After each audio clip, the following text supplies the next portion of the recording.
आज हमारे धरने को लगभग 3 महीने हो गए हैं। लगातार 3 महीने से हम अपना आंदोलन के रूप में हम बैठे हुए हैं वहाँ। और मैं आपको बता दूं, इस पावर ग्रिड का काम लगभग 9 जगह अलग अलग धरणों से दिल्ली और हरियाणा के अंदर रुका हुआ है। हमने अपने मन से एक बात रखी थी कि भाई जो भी हमारी दिल्ली के अंदर 3 पार्टियां हैं, कांग्रेस पार्टी, आम आदमी पार्टी और बीजेपी, तीनों को खुले मन से ये आह्वान दिया गया था कि आप अपने वहाँ पीसी करके प्रदेश मुख्यालय में और किसान के लिए अपना जो मत है वो स्पष्ट कर दें। तो उसी के उसमें आज दिल्ली कांग्रेस ने जो है हमारा समर्थन किया है और अपना रुख स्पष्ट किया है। मैं आप लोगों को इस मुद्दे के बारे में बता दूं, ओचंदी पावर ग्रिड में जो ये काम चल रहा है वहां पर, इसके अंदर बहुत सारी धांधलियां हैं। ग्रीन बेल्ट है हमारी मास्टर प्लान में, और दिल्ली लैंड रिफॉर्म एक्ट का सेक्शन 81(33) ये कहता है कि भाई आप इस तरीके से वहां काम नहीं कर सकते। लेकिन वहां जब डीडीए ने अपना सीएलयू चेंज के लिए जो नोटिफिकेशन देना होता है 1 महीना पहले कि उसमें कोई आपत्तियां हो, जब वहां पर लगभग 80% काम पूरा हो चुका था। सुप्रीम कोर्ट के निर्देश होने के बावजूद अटॉर्नी जनरल ने एक मिनट्स और मीटिंग्स 2015 में सेंट्रल गवर्नमेंट ने करी, उसमें 85-15 का जो कॉरिडोर होता है, एक खंबे से दूसरे खंबे में जो तार जाते हैं, उसका एक कानून के लिए जो है डीसी को सक्षम अथॉरिटी बनाया था। उसमें हम अपील में भी गए, लेकिन उसमें भी हमारी सुनवाई 3 महीने से कुछ भी नहीं हुई है।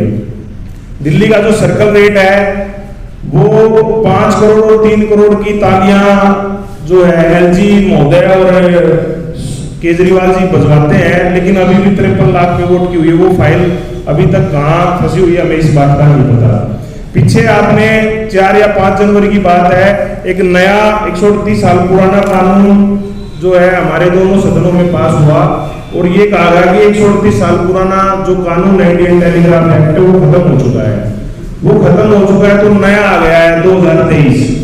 तो वो आने के बावजूद भी जो पुराना जो कानून है टेलीग्राफ एक्ट, उसके तहत किसान को नोटिस, ड्यूटी मजिस्ट्रेट अपॉइंट करके और पुलिस भेजकर काम क्यों किया जा रहा है, ये हमें समझ नहीं आ रहा। दूसरा, किसान के पास जब उसके खेत में कोई सेंट्रल गवर्नमेंट का या दिल्ली सरकार का कोई भी प्रोजेक्ट होगा तो हमारे पास 301 संविधान में हमें बचाव के लिए किसान के पास होता है, और उसको बचाने के लिए 2 अथॉरिटी होती है, डीसी और पुलिस प्रशासन। वो दोनों ही उसी 301 का हनन करने के लिए पावर ग्रिड के साथ खड़े हुए हैं। और वर्बल आदेश पर हजारों की संख्या में 14 जनवरी को जब हम सुबह उठे तो हमारे खेतों के अंदर जेसीबी चली हुई थी और चारों तरफ आर्मी लगी हुई थी और पुलिस फोर्स लगी हुई थी।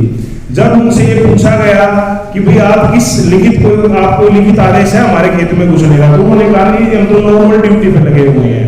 तो वर्बल आदेश के ऊपर इतनी बड़ी एक्सरसाइज की, उसकी भी जांच होनी चाहिए। दूसरा, मैं आपको बता दूं, जो 40 एकड़ जमीन जो इन्होंने लेके जहां ये काम कर रहे हैं, वो 40 एकड़ जमीन तो इन्होंने 260 के भाव से खरीद ली। अब हमारे खेतों में जब ये आते हैं तो हमारे 1 एकड़ 198 बाई 220 गज का होता है। उसके अंदर जब किसान के अंदर ये खंबा गड़ता है तो उस खंबे का और उस तारों का एक राइट ऑफ वे होता है 67 मीटर, लगभग 190 फीट हो गया। तो 190 फीट में मान लो आपका पूरा एकड़ खत्म हो गया। उस पूरे एकड़ के अंदर हम आने वाले टाइम में कोई भी मास्टर प्लान 2041 हो, 21 हो, 23 हो, कुछ भी हो, हम उसके अंदर कुछ भी नहीं कर सकते। तो क्या इसमें जो किसान का जो हनन हो रहा है, उसकी जो प्रॉपर्टी को कब्जा करके छीना जा रहा है, क्या उसमें सरकार चुप क्यों है? एक इसके अंदर जब टेलीग्राफ एक्ट 1885 में अंग्रेजों ने बनाया था, तो टेलीफोन की वायर जाती थी। आज इतनी बड़ी 765 केवी की लाइन जो खेत से जा रही है और उसके नीचे किसान को खेती करनी पड़ेगी, तो क्या उसके लिए कोई ग्रुप इंश्योरेंस वगैरह की पॉलिसी नहीं हो सकती इनके पास? हमने अगर कोई आदमी न्यूज़पेपर को लगातार पढ़ता हुआ तो हर 2-4 दिन में ये आ जाता है कि खेत से किसान को जैसे कागज जलता है ऐसे इंसान जल जाता है इसके अंदर। तो मेरा आप सभी से ये निवेदन है कि भाई इसको ज्यादा से ज्यादा प्रसारित करें। और जैसे आज कांग्रेस कमेटी ने हमारा फेवर किया है उसी तरह और पार्टियों को भी खुला मंच है, वो भी हमारे फेवर में आकर खड़ी हो। और अगर वो नहीं आएंगे तो ये मूवमेंट जो है लगातार अपने सवाल पूछने के बाद काम तो जी हम इसमें करने नहीं देंगे किसी भी हालत में, काम तो किसी भी हालत में हम अपने क्षेत्र में करने नहीं देंगे, क्योंकि ये सीधे सीधे कब्जा है, ये काम नहीं है, किसान विकास का विरोधी नहीं है।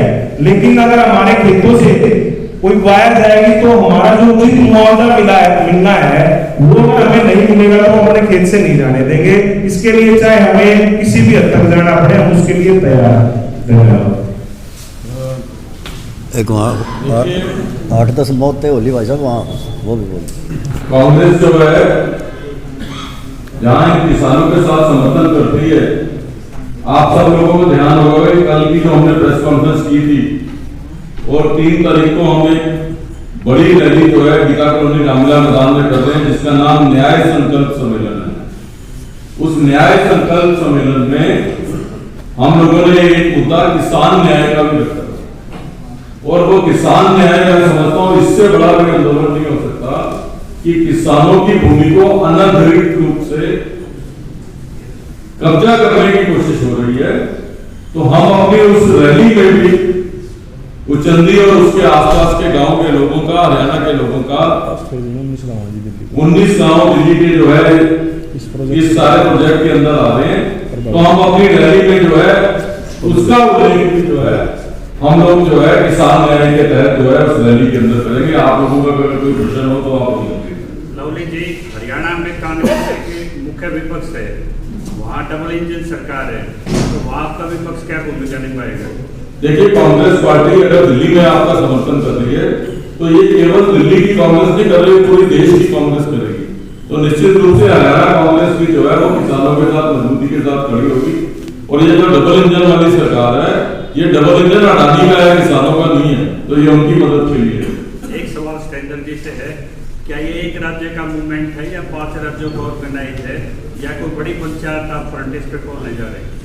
इसमें सर हम 11 तारीख को पंचायत कर रहे हैं, उसके अंदर 5 जो स्टेट्स इसमें प्रभावित है पावरमेंट के प्रोजेक्ट से, 5 पावर प्रोजेक्ट लगने हैं। ये इसका सारा स्टडी करके हमने हर एक पीड़ित आदमी को जहां जहां जो पीड़ित है उससे संपर्क भी किया है, उसको लीगल एड भी दी है और उसको जगाया भी है, क्योंकि लोगों को ये कहकर कि सरकार का प्रोजेक्ट है और जो पुलिस को दिखाकर कि भाई जो जेल में बंद कर देंगे। और हमारे इस 3 महीने से जो ये आंदोलन चला हुआ है, इसके अंदर आज तक कोई गिरफ्तारी, कोई मुकदमा नहीं लगा है। हमने लोकतांत्रिक तरीके से और जो संवैधानिक तरीके से जो हमारे लीगल राइट्स बनते हैं उनको उनकी समीक्षा कर उस पर लड़ाई लड़ रहे हैं। और 11 तारीख को 5 स्टेट की जो किसान सरकारी है और जो भी इसमें पीड़ित है और जो भी किसान समाज से जुड़ा हुआ आदमी है वो वहां उपस्थित होगा और सुनी होगी। कोई किसी बहुत बहुत धन्यवाद।